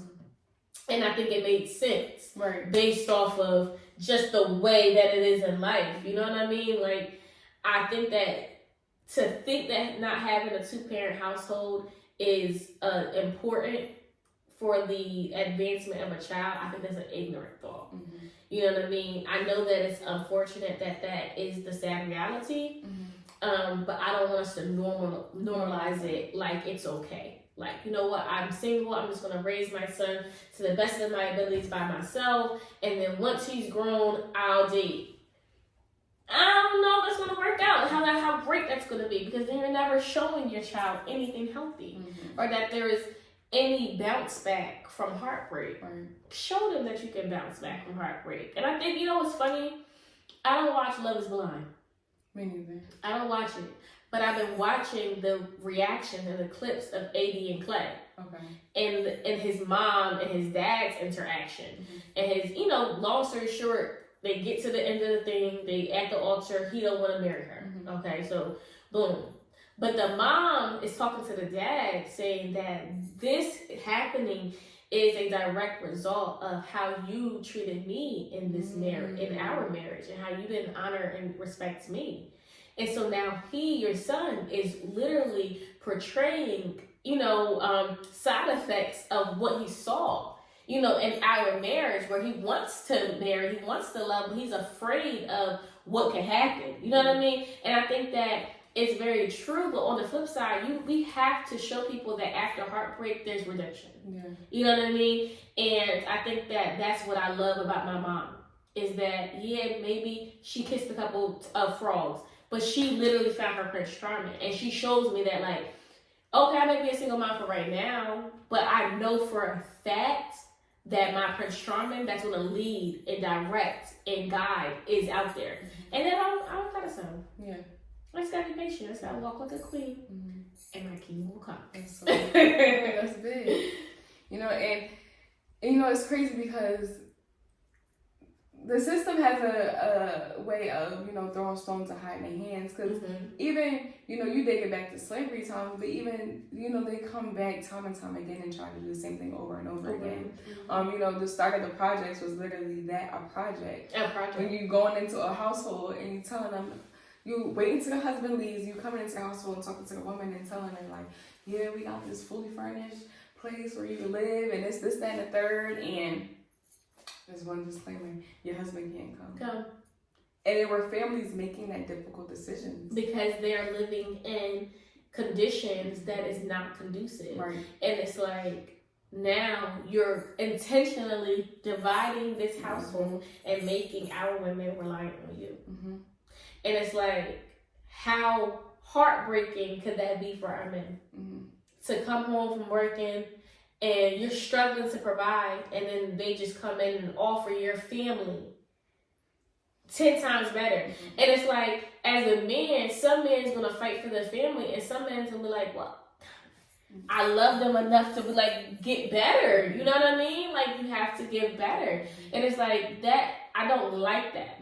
You know what I mean? I don't like that that's what they do to our people. They make us very reliant on us. The project should have never, like you said, it was just a project, but that should have never been something that we just sat there and we continue to just allow. Like, you should not be packed into a place like sardines. You should not. That's not livable conditions. And then everybody is poor. Right. That's not livable conditions for anybody. And it's like, for that to be the reality of our people all across this country is a sad reality. It's a sad reality, because Tupac said it best during an interview. He said, you go to a building, it's a rich building, and you're starving, you're hungry, you want something to eat. You know that in this room they have food, they got money, they got something to drink, and it's in an overflow. So you politely knock on the door, like, I'm hungry, can I have something to eat? And they slam on the door. So you just like, all right. The next day you go, you know that they got food in there, you know that they got money. It's nothing for them to give you a little bit. So you try again. Yo, you doing it with a little bit gusto, like, yo, I'm hungry, like, can I get something to eat? He said by that third time, you coming in, kicking down the doors, gun blasting, because you're hungry, you want something to eat, and I know you got it, and you're acting like it's a burden to give it to me. So now I'm going to take it. That's how our people have begun to operate. If I know you got something, I don't care about nothing else other than what you got, because you're not going to give it to me. You're not going to just help me because it's the right thing to do, so I got to take it from you. And it's like, is that right? No, but that's how you made these people. You know what I mean? It's like, well, why are they acting like this? This like is for animals. Like, it's you put them in the cage. But you know what's the worst part about it? Is when our people are oblivious to it. Our people are like, oh, well, how dare these people act this way? Why would they act this way? This, that, and the third. Like, no system was built against you. You had all the opportunities in the world. And it's like, no, actually, people haven't. I didn't. Like you said, there's exceptions. So then when you see those exceptions, then it's like, well, look, this, that, and the third person did it. But it's like, no, they were that exception because somebody came into their life and conducted them to a path that led them to where they are. Because they're an exception to the rule. That's why when you see one ball player out the hood, the whole hood supports them, tries to keep them on the right track. The drug dealers try to put money in their pockets so they don't gotta go down the wrong path, because you're going to be the exception to all of this going on. Like, you cannot give, like when they say, the crack epidemic. You put crack in the hoods, and then made the small time drug dealers, you gave them mad crack, and made them big time drug dealers. And then you wonder why our communities are like this. Then you create grants and funding to restabilize our communities, and then think that it's going to help. It's not going to help, because we cannot trust you. So nobody wants to come to your programs. Nobody wants to do none of the outreach that you have. No, because we don't trust you. And then we know that you're stealing from us. You guys are lining your pockets. So it's like, no, our communities, they hurting, yo. They're really hurting. And like you were saying earlier, it's the young kids. It's the young kids. You listen to, when I finally heard about King Von's story, I said he was a baby. He was like a baby when he started killing people. Like, they be like babies, like doing drills, like, because the older people aren't how they used to be. The older people, you know, they used to, like you said, kind of direct people in a certain path, you know, want more out of the youth. But nowadays, it's like they're sending these young boys to do things that they wouldn't even think about doing. They would never have trusted them because they built this relationship. It's like, I don't have a dad at home. This is my father. This is my father. I want to do exactly what he's saying. And it's like that, and then it's like the older ones, they know better, but even they don't. They are. It's a dog eat dog world, and it's so unfortunate because when you really talk to these people from the hood, they be like, "Yo, if I just had one opportunity to do something different, if I just saw one success story of a person getting money doing something legal, not balling, not rapping, you know, not playing a sport or drug dealing, but if I saw one success story of someone getting money legally, I probably wouldn't write that route. But all I saw was people hustling, robbing, stealing, and so then I learned how to get good at stealing, and then I learned how to not get caught. So it's like, you got these men, our men, that have, I mean, they have the strategy, you know what I mean? The strategic ability to literally militarize themselves fearlessly and go against opposition. Right.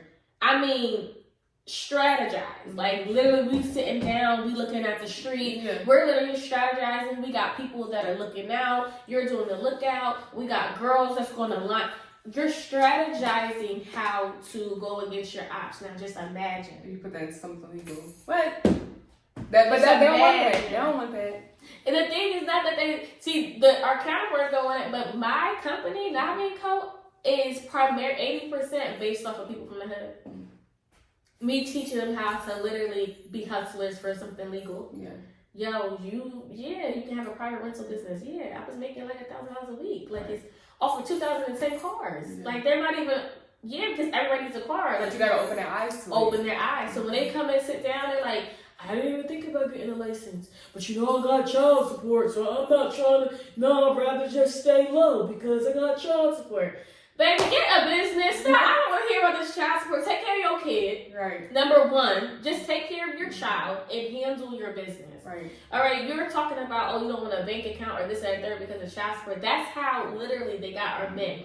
I don't want to do anything where you can put money into my account because they're going to come and take it. Sir, take care of your child. Just take care of your child, please. That's all we have to, that's what it comes down to. But we have on both sides men that are not willing to step up and take care of their responsibilities, regardless if they like the woman they're dealing with. Right. And we got women that's willing to take advantage. And make it hard.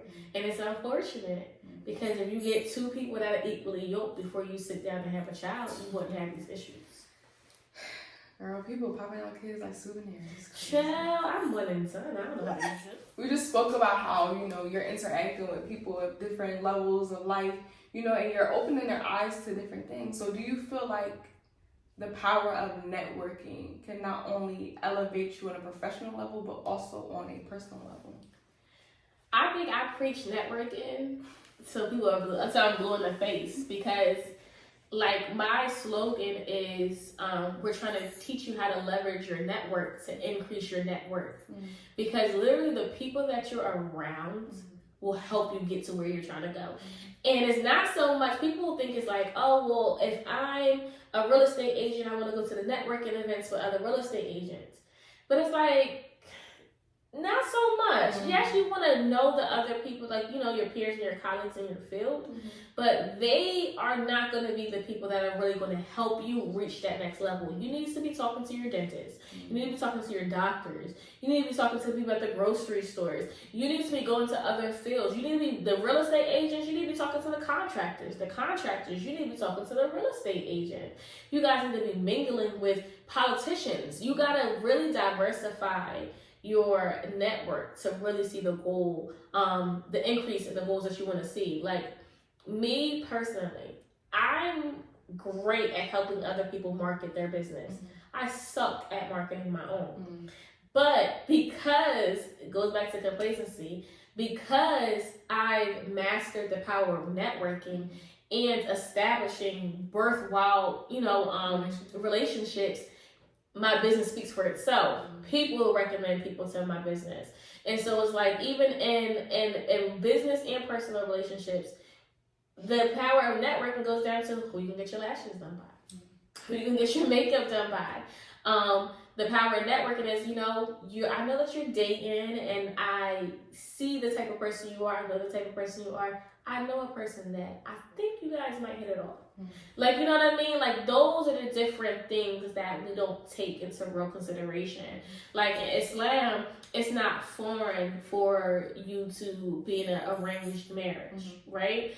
And all that does is come down to networking. It's two families over time getting to know each other and building a relationship to say, you know what, I think that your daughter will be great for my son, and let's arrange it. You know what I mean? Based off of principles, morals, and values, right? That's just that. I know people hate arranged marriages, but if it ain't you, mind your business, right? Like, let people live their life, especially based off of their culture, because if it doesn't work, it doesn't work. But my thing is that networking really changes the game. Like, I've built an entire company off of networking. The office that I'm in, the companies that I'm working with for, the new sponsorships that I'm receiving is all based off of just networking, having those conversations, and opening up the doors for other people to come and have those conversations. Yeah. So do you feel like when somebody is approaching the way they want to network, they kind of need to look at the full picture and not be so narrow-minded? Like you said, as a real estate agent, you want to be with other realtors, but at the same time, it's important to be with contractors. It's important to network with people who you know are around people that are looking for homes. Like, you know what I mean? Just getting into every avenue when it comes down to networking. Yeah, because think about it. I tell my clients, anytime they sit down with me, the first thing I want you to do when you open up your bank account, don't do it online.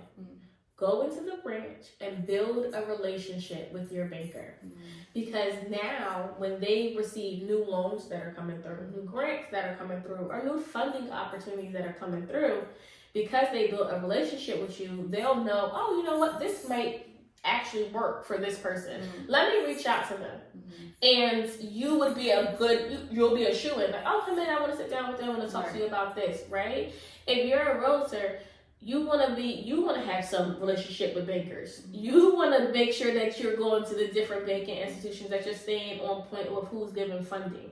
You want to make sure you have a good relationship with different mortgage brokers. You want to make sure that you have a good relationship with just the people that do the inspections, because this is the full circle picture of you getting that client to closing. You know what I mean? You need to make sure that they're going to be able to be funded. You need to make sure that you're able to get everything inspected. Everything's going to go good for the inspections. You need to make sure that all of that stuff is taken care of. So having people in place changes the game for you. And that autonomous approach just allows you to be a better realtor. Yeah, because now it's like, oh, you know what? I was worried, but my realtor, they really knew who to send me for every step of the way. I will recommend you for anybody that might be in the same situation as me. You know what I mean? Just because you created a solid, worthwhile network of people to help your client get to the finish line. And you would think that you don't need all of these people because, oh, they'll just go get their own. No, you need to be sending them to the person to get the money too. You need to make sure that they're going to get approved, because their bottom line is if they don't get approved, you don't get the money. So the end goal is to make sure that your client gets what they need so that you get what you need. And then it's like just having a tribe of people that understand you. That's really big in this season, especially with social media.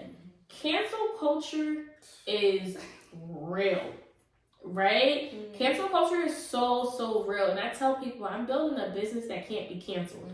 Because my tribe, the people that know me, the people that understand me and that work with me, know who I am. Right. They know what my intentions are. So if I misspeak and say something that, I didn't get a chance to add more clarity to or better understanding, they're not looking at me like, oh, she's the wicked witch of the east. Look at her. She don't like the gays. She don't like these people. She took a... No, they're gonna like, no. See, if you knew Mo, she would say this. This is probably what she meant. Right. They'll be able to add context because they know you. Right. Like, your tribe speaks for you. And so, like, in this season, you networking literally changes the game. It really does. Yeah. Absolutely. And then, like you said, when you build those relationships, because, you know, nowadays some people want to be like, oh, I'm going to keep everything quiet. I'm going to be to myself. But it's like, then if you have nobody that's around to be able to even vouch for you, and I'm not saying everybody has to like you, but just having that solid foundation with other people to be able to speak for you. Right. You never know the room that they even gonna put you in by even knowing you. Hello, talk about it. That's very true. Working for Big U out in California, and I gave a lot of thank you to my ex-husband because he really introduced me to a different realm of people. Okay. But my hard work and ability to network and really be action-based really changed the game for me. And when I was being brought on initially to work for Big U, it was honestly just to help him with his nonprofit side. But then I put on an event, the celebrity pop-up shop with Gilly and Wallow out in Philly, where they had like the Crenshaw bags and things of that nature. And it went very well to the point where next thing I know, I'm being brought on as his personal assistant. Wow. And as I'm being brought on as his personal assistant, he's filming Hip Hop Uncovered. That is a production that is being brought forth by FX and Hulu. Okay. Funded by Disney. Wow. So now I'm working as his personal assistant, but because I had the ability to network, I ended up becoming the public relations. So now I'm doing public relations on this huge project. So now I'm the point of contact for Good Morning America, Breakfast Club. So I'm dealing with all of these different contacts and these different people and being able to create relationships with them through networking based off of this one opportunity. From that opportunity, I was able to help with the curation, and I was the one that actually sat down with KP from World Star and pitched the Checking In podcast, which was picked up and funded by World Star, featuring Big U. And this is all off of, after Nipsey Hussle passed. And that was a really big deal because Big U was the person who kind of put Nipsey Hussle on. And if you watch the documentary, it goes into, detail. But this became my life based off of just networking, putting myself out there and broadening my horizons, not limiting myself to, just this, or just this, or this is who I want to be around. Because it really showed me that, no, I can really, really, really broaden my horizons and diversify my portfolio if I just network. Right. You know what I mean? And now coming from that, I have a plethora of different people that I can contact with, that I did great business with, that I had great relationships with. So when I need them, I can always tap in. And when they need me, they can tap in. Right. So it really works hand in hand, and it became full circle. No, that's dope. But the power of even just being a good person too. Yes. You know what I mean? You're attracting that kind of energy and those kind of opportunities for yourself because you do good work. Right. You know what I mean? I think that's also something that me and one of my great friends, Beatman, he's a professional videographer out in California, and we always would say, even the people that he worked with, Brother Polite, Stevie J and Faith Evans, he was their personal videographers, just doing their their day-to-day stuff. And people will say how do you get those relationships? How do you get those relationships? And they're it's definitely based off the quality of work that he does, but it's also being a trustworthy person, someone that you can trust and that you're a good person and that you don't have any malicious intent, that you're not clout chasing. Right. Like, I think that that's something that you got to be very cautious with people that network, because some people may be being strategic with you while you're being genuine with them. And I've been a victim of that very recently, actually. Like, I'm being very genuine with you, and I think that you're being, I'm realizing that you were being a little bit more strategic with me. And it's like, I have to learn to discern that better and not to take offense, because I get that, I have resources that people may need. I need to learn that other people should be mutually beneficial. So yeah, I will have no problem giving. But can you offer me something too? Right, yeah. Like, I don't want it to be just I'm pouring into you and then I don't gain anything from it either. Yeah. And not that the end goal is a gain. I just don't want to be used. Right. You know what I mean? And it can get like that sometimes when you're networking. But I think that it really comes down to finding your tribe. Like, this season, shout out to Conscious Nights, because I'm finding my tribe of people that very much like-minded.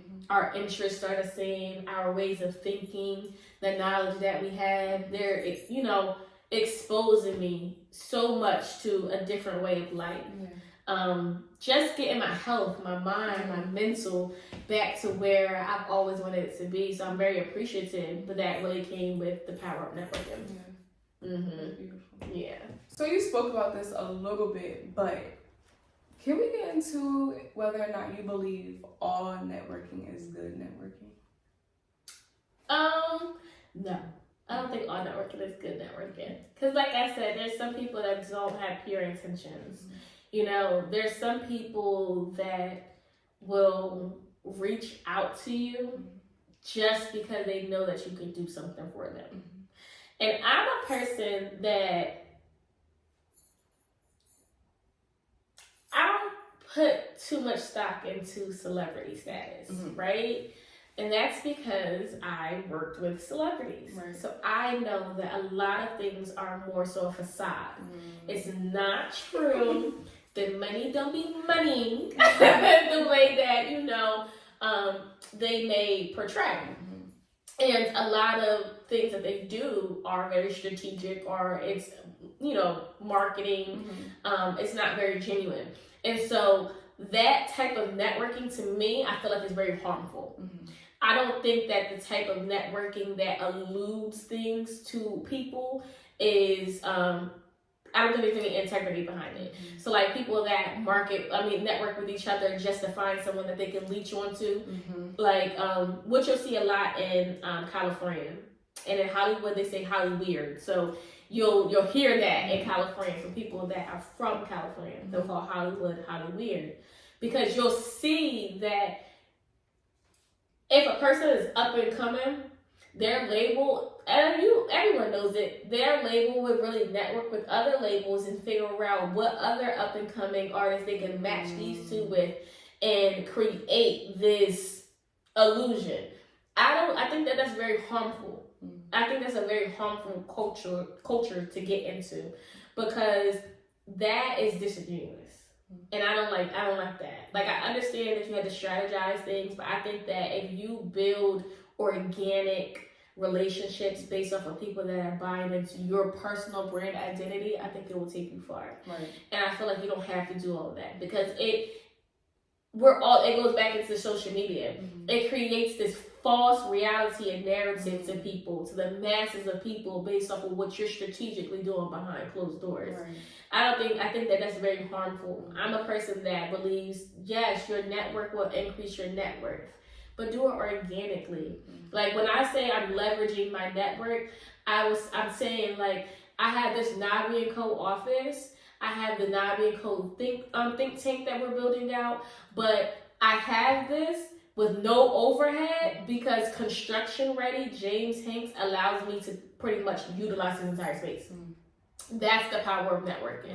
But in turn, he gets someone like me that's literally building out his construction school from scratch. So it's like we're bartering based off of a network that we created. You know what I mean? Like, when I say the power of networking, I'm saying, oh, you know what? I met this guy who does life insurance, and now I brought him onto my team so that now my clients can get all of their estate planning done in-house. Right. So now you don't have to look for this person. No, you can get your will, your trust, your life insurance, your investments. You can get all that stuff done in one package in-house. That's what I say, like, the power of networking. So when I have these networking events, I don't limit them to anybody. It's very much open because I feel like it gives everyone the opportunity to meet somebody that you may need. Like, you may be doing hair, but that don't mean that you don't need life insurance. Right. And now they're in the same room. So now you got an opportunity to talk to somebody, and now he has an opportunity to gain a connection. Oh, but he may not need his hair done, but his girl does. So it's like, and you are representing yourself. He can see your hair. He can see your product. He can network with you. So now he can say, you know what? Yeah, I think my girl would definitely like to get her hair done. So that is, to me, is the real power of networking. Every time I've had an event, everyone that's left the event always says, yo, yeah, I definitely met someone that, like, now we built a relationship. Yeah. I be meeting people. This last time, I ain't know nobody up in there. That's dope. I ain't know nobody in that room, but we used to have a time up in there. I got to use the electric slide and everything. No, yes, that's important, but most importantly, you can't just think it's gonna fall into your lap either. When you go into these rooms, you have to be willing to take advantage of the opportunities that are presented to you. And people really have to understand that. That's very true. That's why I don't have no real seat in at my events. I really do it cocktail style because I feel like it doesn't allow people to get too comfortable and sitting and talking to one person. Right. Like, no, I want you to mingle throughout the room. Talk to other people that are in the room. Right. Like, get to know those other people in the room. Because I'm a victim of that myself. When I would go out, I have to go with somebody and we would sit in our own little area, and if someone would come to me, then I would talk. Right. And I'm like, yeah, but that doesn't really help me for the purpose of why I'm here. Right. So I have to learn to get out of that. And so now I've started I have networking events planned for every weekend of this month. Wow. And I'm going by myself, and I don't know none of the people that's putting them on. Listen. I just was like, you know what? They're all for Women's History Month. I'm going to go to each one because I'm sure that I'm going to at least meet one person in that room that we can build out. You know what I mean? Especially for what I'm trying to do here at the Nabi & Co Suite. It's not just for me. Right. I really want to help my people create sustainable businesses. Like, I really want to be able to do that. And so if I can meet other like-minded individuals that can pour into that same mission and really help create a collective for our people to really grow, create, and sustain, I want to do that. But that's what my intentions are. I'm always very upfront about what my intentions are. I think that's very important in networking too. What are your intentions of, trying to find people? Is it specifically for your money? Is it specifically because you want to enhance your business? Is it because you want to just have other like-minded people? Because sometimes I know that some girls, one girl that came, she was like, I'm just here because I just want to have other business owners, small business owners, because my friends don't understand. They don't understand what it's like to be a small business owner. And I can only imagine. Being a small business owner is difficult, and you need other people that understand. Otherwise, you think that you're doing this all wrong. You're like, I'm not making no money. Yeah, that's not going to happen. You're not going to. You're spending the money that you made. Yeah, that happens. You have to learn how to structure it. And having other small business owners that went through it and can tell you, don't be missing them personal on that business funds. Pay yourself. You know what I mean? Wire yourself once a week. Give yourself a check. Put yourself on payroll. You don't want to be the owner. You want to be the CEO. Yeah, that's another reason to have a collective. It may not be for the money. It may just have a support system. Right. What advice would you have for someone who's up and coming about love and the power of networking? Love and the power of networking. They're gonna have to be like mutual. It could be like if it's separate. It can be separate. So someone that is learning to love and someone that is learning to network. It's funny. I feel like it's similar. Be genuine. I think that is very important to be genuine and to know yourself in both faces. So I think that they do intertwine because in networking, there is still the potential to lose yourself. Because sometimes you will aspire to be in this collective of people, and you think that, you know what they have is glitz and glamours and it's what you want, and you try to change yourself to fit an image or fit an identity, and it's not natural, it's not organic, and then you end up in the same place that you were in because everybody realizes you're a phony at some point. Right. Yeah. You know, it exposes yourself. Like one of my best friends from childhood said to me, you know, God can't bless you, you pretend to be. And that's very, very true. Because in love and networking, if you're not true to yourself, you can't be blessed in it. Right. You know what I mean? Eventually the mask is going to fall off. And so in love, when you're learning to love, I would say, and this is for myself, I speak for myself always first, is that be true to what you want and what you believe and don't settle. Yeah. And it's okay to have your boundaries and what you want. Like, don't let societal standards of what dating or marriage or relationships, don't let that change the way that you feel. Like, when people are like, oh, I don't trick on my man, I be quiet in those conversations. You don't have to have a comment on every conversation because I'm gonna trick on my man. I'm not gonna lie to you. I'm going to make his breakfast, lunch, and dinner. It's gonna be, I'm gonna feed him if he wants me to feed him. Yes, I will. I will run his backwards. I will. I am that type of girl. So in those conversations, I'm quiet. I don't feel a need to, oh, I'll do this for my man. Well, this ain't a conversation for me. Yeah. I need to be in the conversation of the women that trick on their men. Because we are very similar and we can relate. There's no argument. Me trying to insert myself in a conversation that doesn't involve me is not doing me any justice. And I feel like it's the same way when it comes to men. Stop trying to show these men your worth. There's a man that will see it for himself. I be seeing these men on Facebook, Instagram, and they be saying all kinds of stuff about women and be super single. Like, they say so much about women, and then in another breath, I don't know why I can't find a good woman. It gets very much so, guy. It's given that you may not like women, and that's very true. Like, you may not like women, and that might be something that you have to be honest about. You know what I mean? Because you have such a strong hatred for women, and you can't even find one. Right. You know what I mean? So it's like, it's given that you may be the problem, and there's something that you have to self-identify with. And so I don't get caught up in that. Like, there's this fine man. I'd be like, wow, I wish you would stop being like that, because you are fine.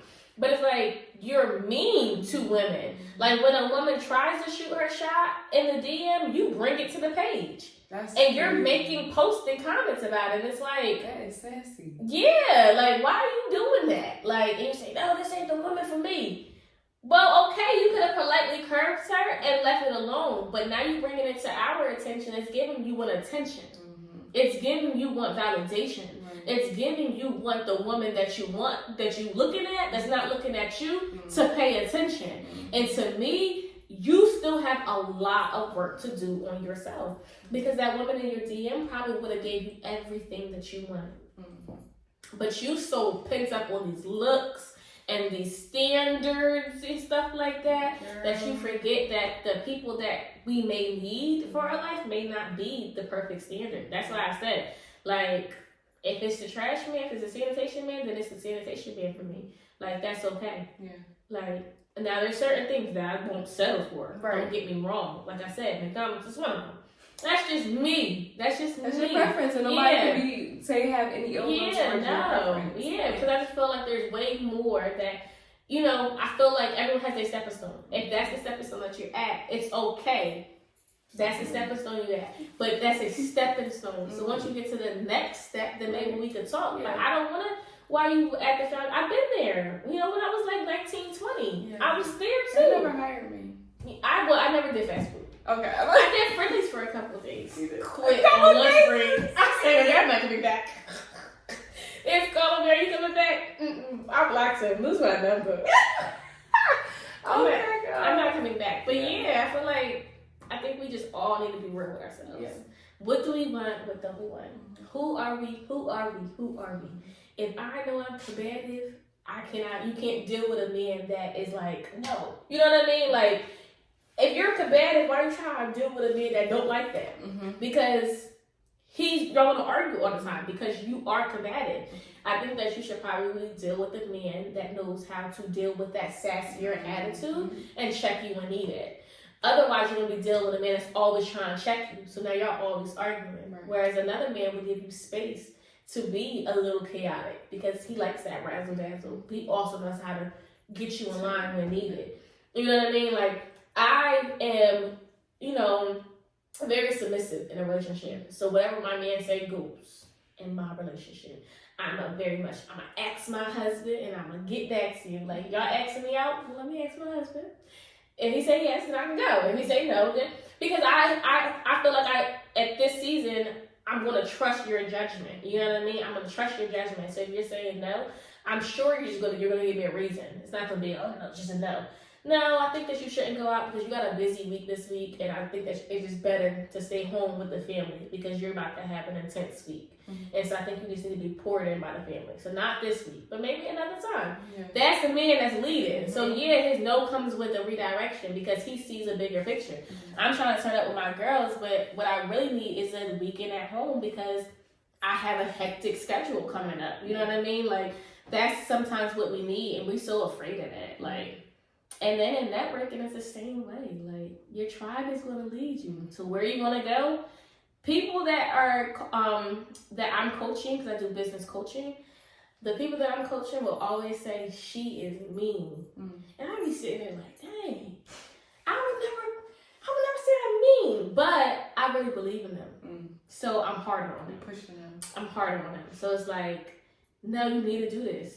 And if you're not doing it, then you don't want it. So you shouldn't be getting coached by me because I don't just take everybody as, as one of my mentees. So it's like, if you do coach, I don't care if you're paying or not. I have to believe in the company. Right. Because I have to be able to stand behind it and back it. If I don't believe in it, then it's like, you're not going to get the best from me. Right. So if I believe in you, I need you to be on point. You got to be 100. You have to be so that we can get to where we're going. Right. And that's the same way with your tribe and networking. Find people that are going to help you get to where you're going. They're not going to gatekeep opportunities. They're going to, you know what? Let me tell her about you because I know I want this grant, but this will be better, way better aligned for you. So let me send this to you. Yeah. Let's both apply for the grant because somebody gotta get it. Yeah. I'm not about to be holding grant opportunities or holding money or opportunities for my friends because I feel like, I don't want to see them do better than me. I need everyone around me to win. Please win more than me because then I can sit back a little bit. You can give me some money. You feel me? You can help me out. You can give me opportunities. We can work off of each other. Like, stop gatekeeping your friends and don't gatekeep your heart. Y'all got this. Yes. We got this. Love it.